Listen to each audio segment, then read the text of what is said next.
Bismillah ar-Rahman ar-Rahim. The story of Prophet Yusuf al-Islam, Part 2. The brothers provide false evidence. Prophet Yusuf's brothers were in fact perfectly well aware that they were not in the least bit credible. That was why they produced false evidence. They were hoping that it might make them seem more convincing.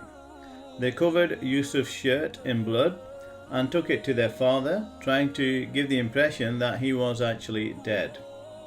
This incident is an indication that those who lay traps for Muslims are also capable of producing falsified evidence in furtherance of their conspiracies. In the light of the need to be aware of and prepared for such methods, it is essential to examine the proposed evidence very carefully, since Allah has stipulated, "You who believe, if a deviator brings you a report, scrutinize it carefully." Surah Al-Hujurat. However, Prophet Yaqub alayhi salam very definitely refused to believe them, realized what they were up to, and clearly stated that it was all a lie which they had prepared. They then produced his shirt with false blood on it. He said, "It is merely that your lower selves have suggested something to you, which you did." By telling his sons that their lower selves had deceived them and led them to take such actions, Prophet Yaqub alayhi salam was drawing attention to the fact that people can indeed do very terrible things if they follow the inclinations of their desires, that bodily appetites are deceptive, and that all such evils stem from people following those appetites.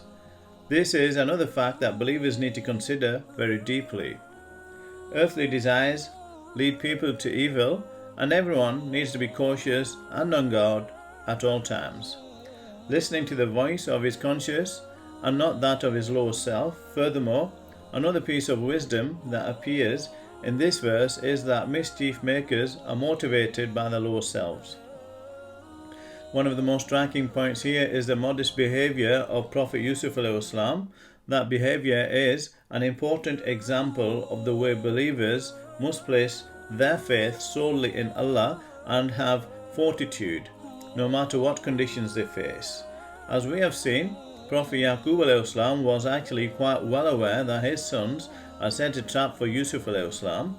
However, behaving with enormous tolerance and moderation, he sought help from Allah.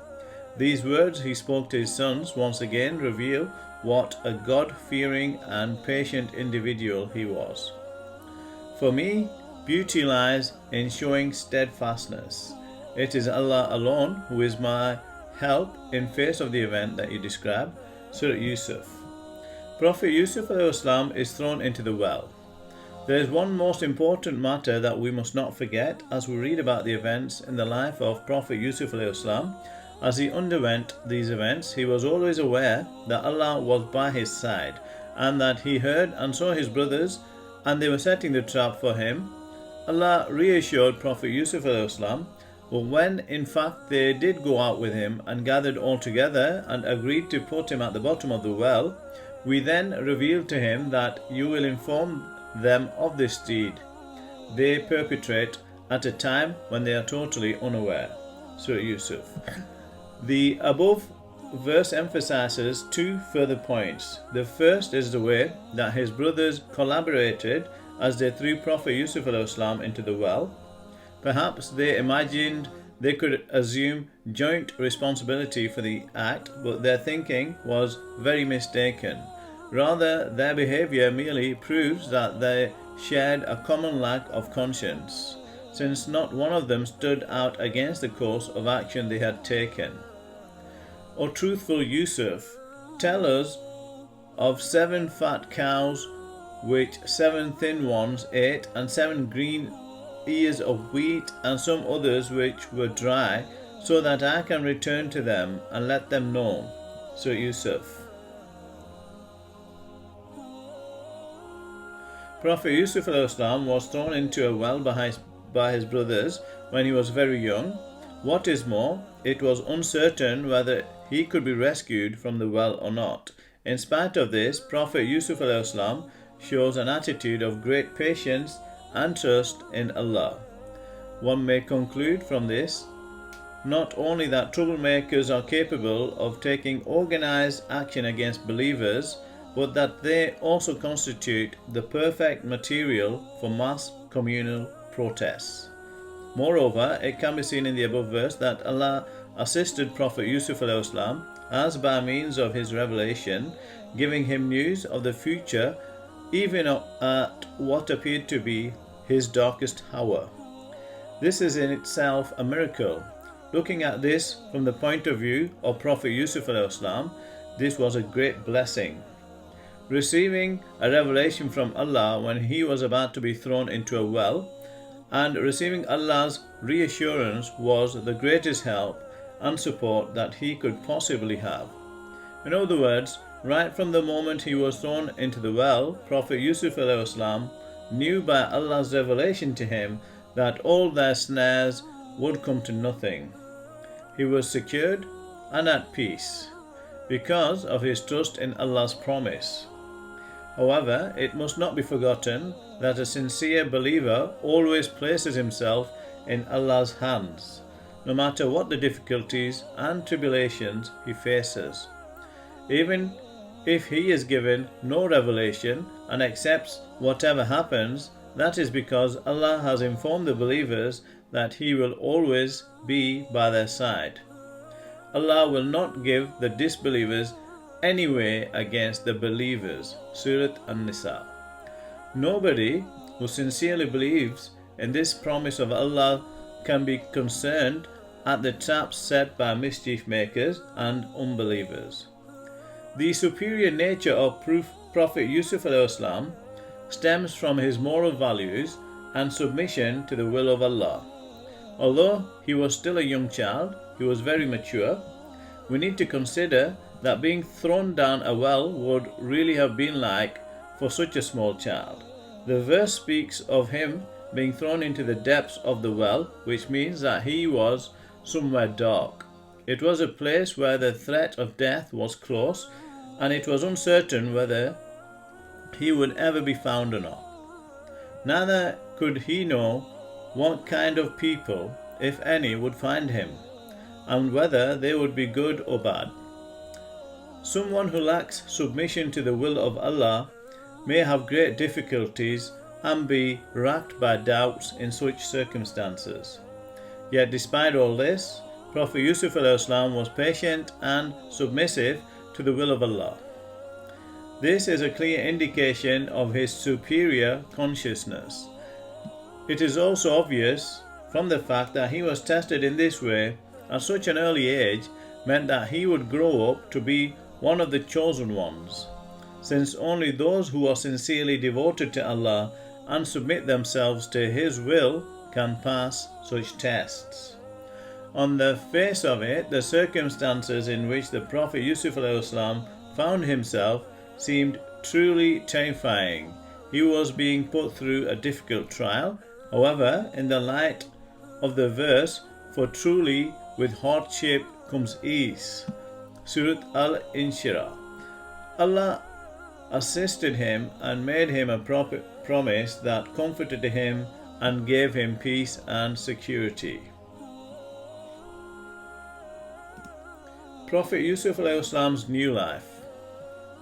So Prophet Yusuf's escape from the well. The following verse informs us how Prophet Yusuf escaped from the well.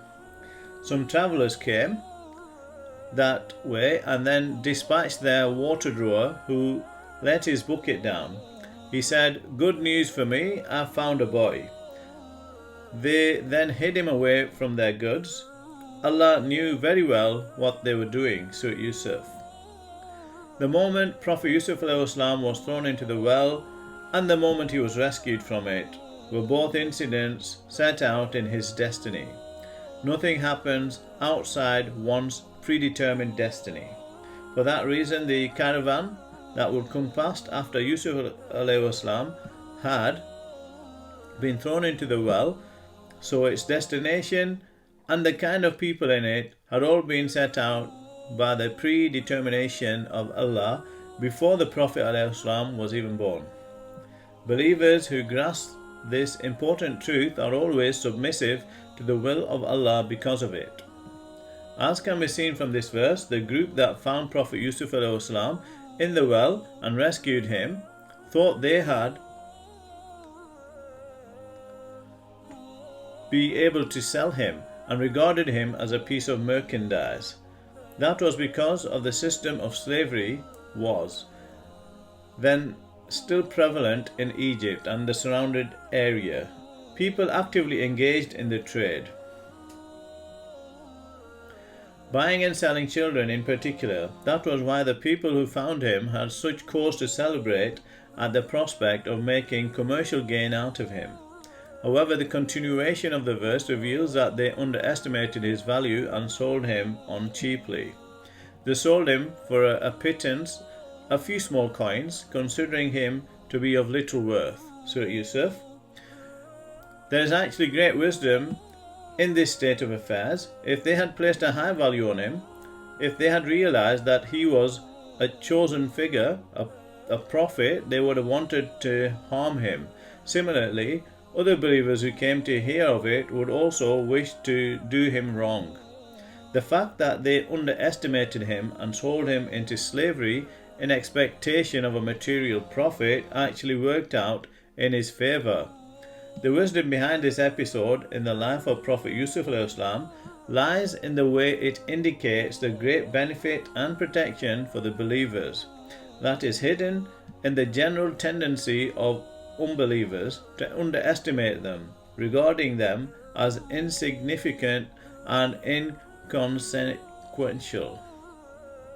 There is another noteworthy point here. As we know, Prophet Yusuf ﷺ was known for his extraordinary beauty, yet as we have seen, this beauty had not yet become apparent at the time he fell into the slave traders' hands. They failed to see what a valuable individual he was, describing him merely as a child. That means that Allah in His wisdom had concealed his beauty at that time, which was yet another manifestation of His help and protection. According to the Quran, Prophet Yusuf ﷺ was found by the slave traders and sold to an Egyptian. That is related as follows. The Egyptian who had bought him told his wife, "Look after him with honor and respect. It's possible he will be of use to us, or perhaps we might adopt him as a son." And thus we established Yusuf ﷺ in the land to teach him the true meaning of events. Allah is in control of his affair, however, most of mankind do not know. Surah Yusuf. By means of this Egyptian who bought him, Allah ensured that Prophet Yusuf ﷺ was protected, well cared for and allowed to grow up settled in Egypt. His purchaser entrusted him to his wife in a very kind and compassionate manner, advising her to take good care of him. Actually, they thought that Yusuf ﷺ could be very useful to them and even thought of adopting him. This is still further evidence of Allah's help, support and love and compassion for the Prophet ﷺ. Allah rescued him from the perils of the well, settled him in a favorable place and made Egypt his home. All of these things were blessings from Allah. Furthermore, Allah gave Prophet Yusuf ﷺ knowledge, teaching him to interpret people's words. There is no doubt that this is a great ability and at the same time a blessing which Allah confers on such of His servants as He chooses. The verse concerned states, He gives wisdom to whoever He wills, and he who has been given wisdom has been given great good. Surah Al-Baqarah. He is slandered when he reaches maturity. Thus it was that Prophet Yusuf ﷺ began to live with the Egyptian Aziz. As well as teaching him to interpret people's words, Allah also gave him judgment and knowledge when he reached maturity.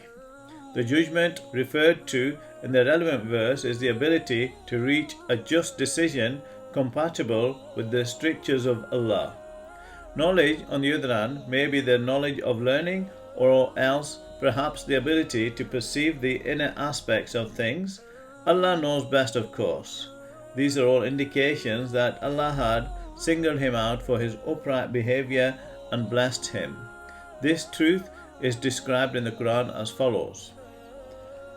And then when he became a full-grown man, we gave him knowledge and right judgment too. That is how we reward all the doers of good. That's through Yusuf. However, when Prophet Yusuf reached maturity, the lady of the house he lived in, Aziz's wife, wanted to seduce him. A suitable environment was prepared to that end. All the doors were tightly locked and an improper suggestion made to the Prophet ﷺ. His response in these circumstances is a model of virtuous conduct for all believers to aspire to. First and foremost, although the woman desired him, he sought refuge in Allah rather than commit such an ugly sin, which would have been a violation of Allah's sanctions.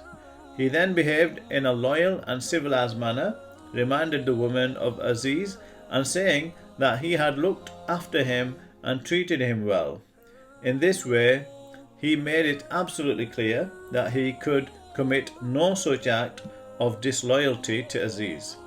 Immediately after that, he stated that the wrongdoers could not hope for salvation and that this would be cruel behavior. The Quran relates this episode as follows. The woman whose house it was wanted to seduce him. She barred the doors and said, "Come over here." He said, "Allah is my refuge. He is my Lord and has been good to me with where I live. Those who do wrong will surely not succeed." She wanted him and he would have wanted her had he not seen the clear proof of his Lord. That happened so we might avert from him all evil and lust. He was our chosen servant. Surah Yusuf. Prophet Yusuf's new life. As is clear from the above verses, Prophet Yusuf knew that adultery was a sin in the sight of Allah. He therefore avoided transgressing and tried to escape from the woman. The way that Allah indicates that he would have wanted her contains a very important secret regarding this particular test. It is possible for a believer lower self to turn into the direction of something that is sinful according to his religion. The important thing is for the believer to refuse to submit to that desire and to demonstrate the determination not to go beyond the limits Allah has set. There would have been no test if he had no physical desires. The subsequent events are related in the following verses. They raced to the door. She tore his shirt at the back. They met her husband by the door. She said, "How should a man whose intention was to harm your family be punished for what he did, except with prison or a painful punishment?" Surah Yusuf. Following this incident, the woman began slandering Prophet Yusuf despite his virtuous behavior and avoidance of adultery. Even though he was completely innocent, she told her husband, the vizier, that Yusuf had approached her with evil intentions, demanding that he either be thrown into prison or else suffer torture. This is a clear indication that the woman had no fear of Allah and possessed a cruel streak. The improper suggestion she made to Yusuf was in any case the most important indication of her corrupt nature. The way that she made these false allegations and wanted him to be punished despite his innocence was simply an expression of that fundamental corruptness. Prophet Yusuf responded in this way. He said, "It was she who tried to seduce me." A witness from her people then declared, "If his shirt is torn in front, she speaks the truth, and he has clearly told a shameless lie. If his shirt is torn at the back, then she has lied, and he has clearly told the simple truth." Surah Yusuf. In this situation, the fact that the woman had torn the back of Prophet Yusuf's shirt is evidence that he had fled in the direction of the door, with the woman chasing after him. According to the verse, the Prophet's innocence had been proven. He saw the shirt torn at the back and said, "The source of this woman's deviousness, without a doubt, your guile is very great. Yusuf, ignore all this, and you, my wife, should ask forgiveness for your evil act. There is no doubt that you are in the wrong." Aziz realized that Prophet Yusuf was innocent and said that this was all a trick of his wife's. His words, as related in the above verses, are evident that Aziz had more conscience than his wife. Yet the incident did not end there. The subsequent developments are related in the Quran. Some city women said the governor's wife solicited her slave. He's fired her heart with love. We see that she's the one to blame. As we see, the incident spread among the women of the city.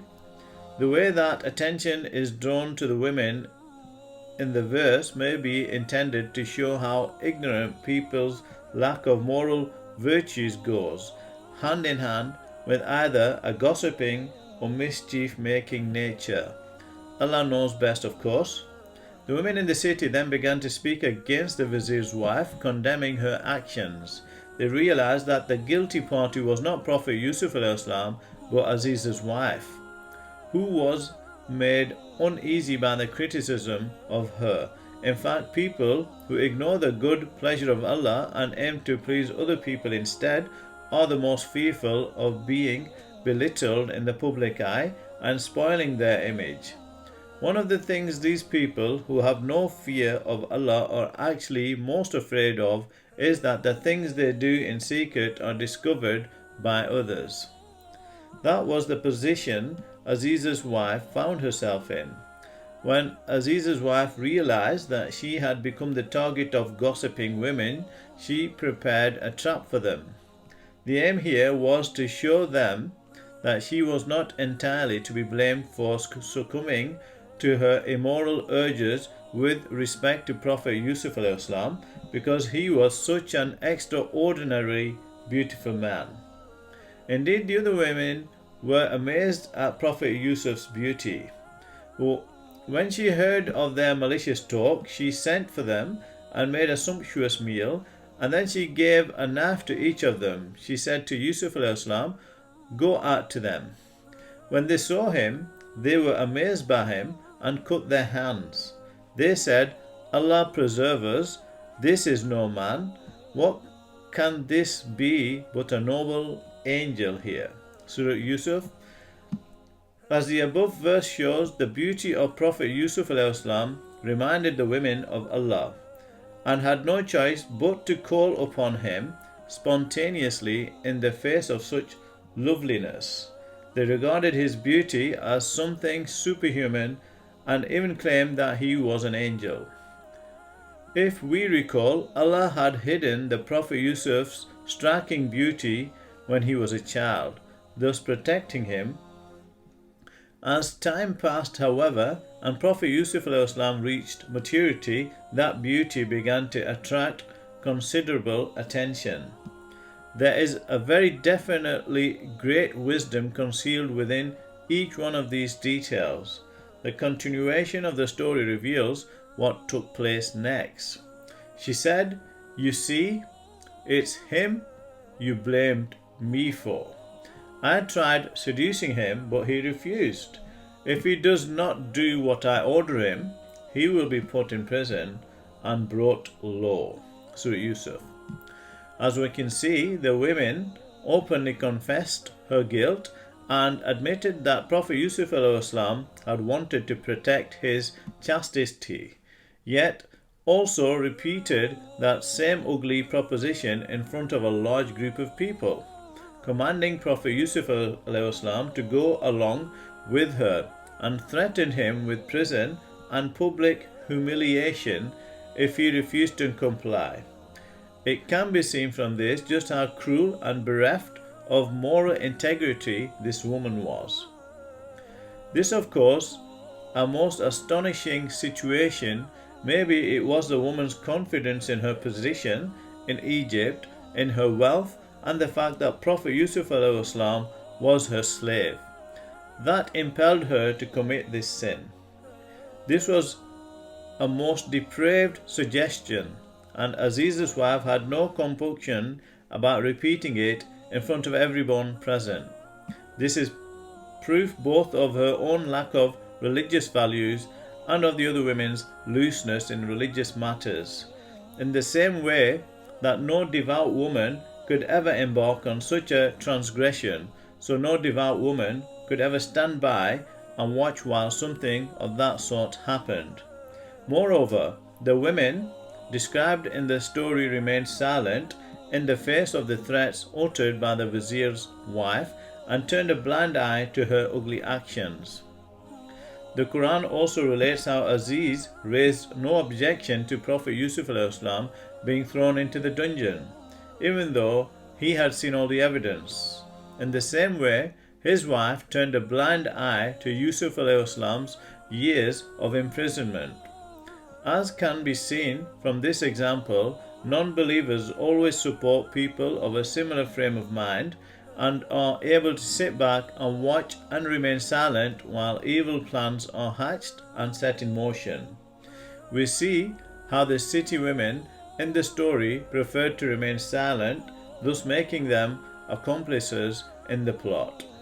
They did not even support Prophet Yusuf ﷺ when Aziz's wife confessed, but sat back and watched as a virtuous man was thrown into jail. Another noteworthy element here is the Prophet Yusuf's sincerity.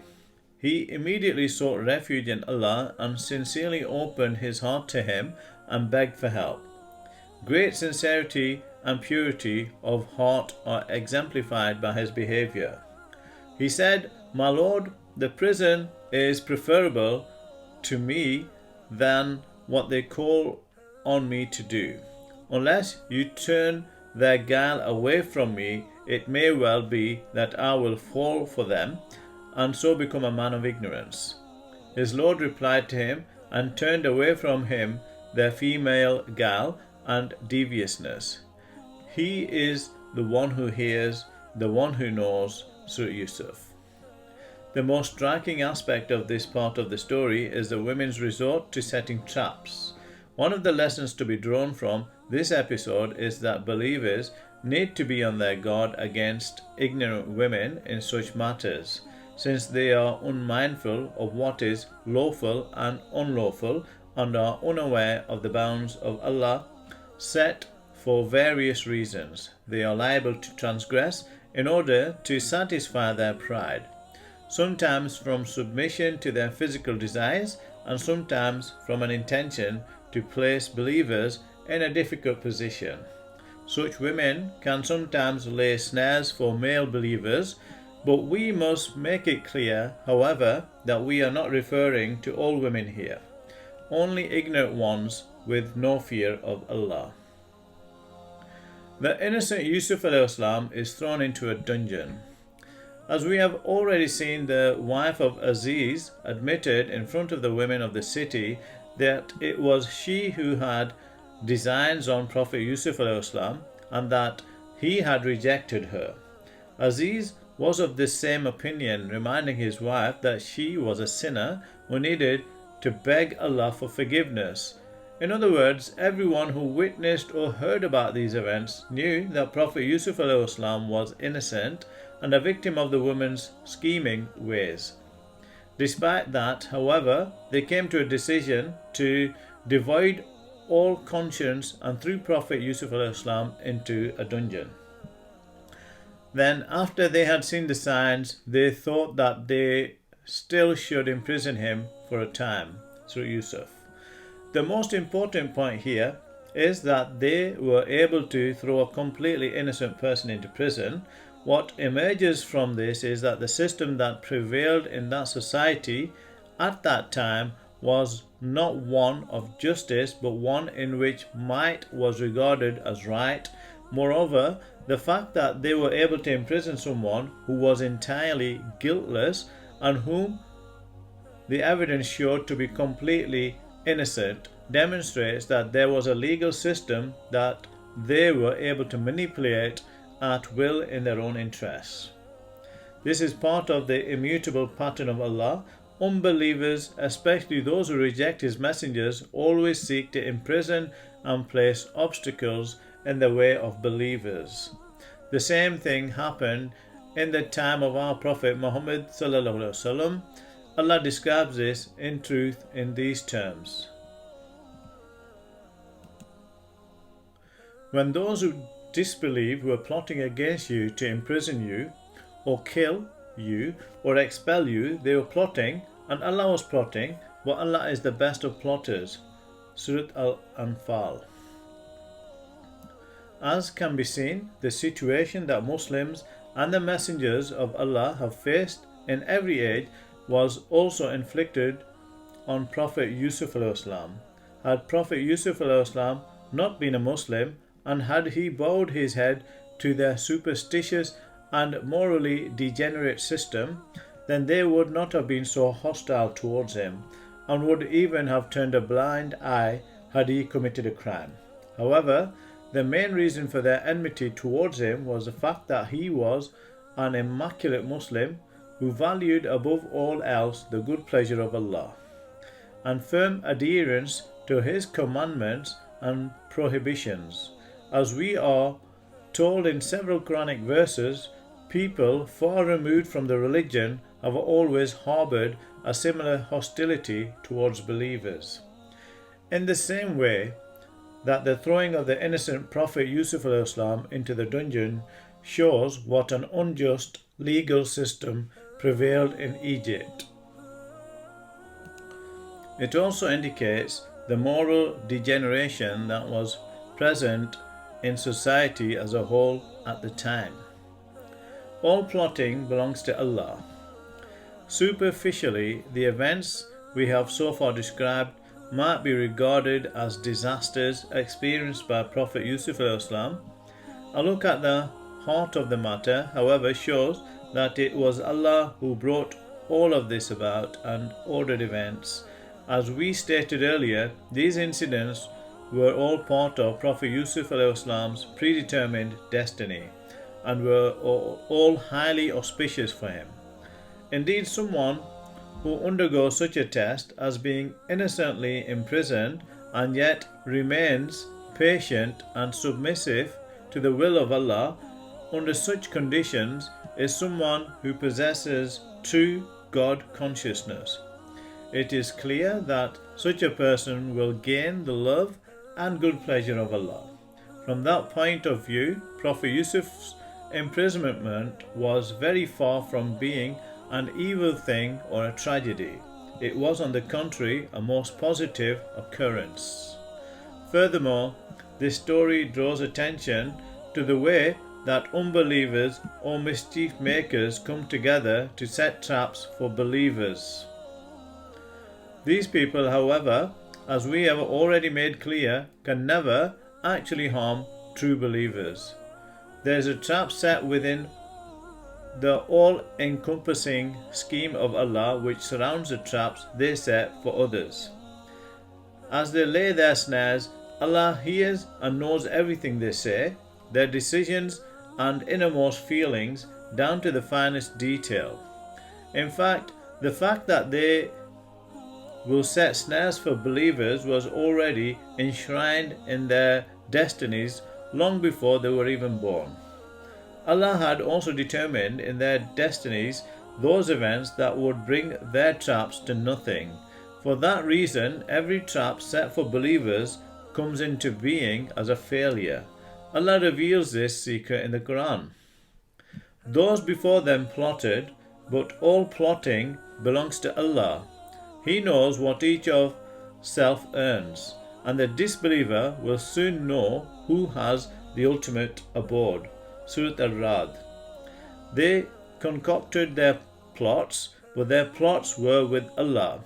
Even if they were such as to make the mountains vanish, Do not imagine that Allah will break His promise to His messengers. Allah is Almighty, exactor of revenge. Surah Ibrahim.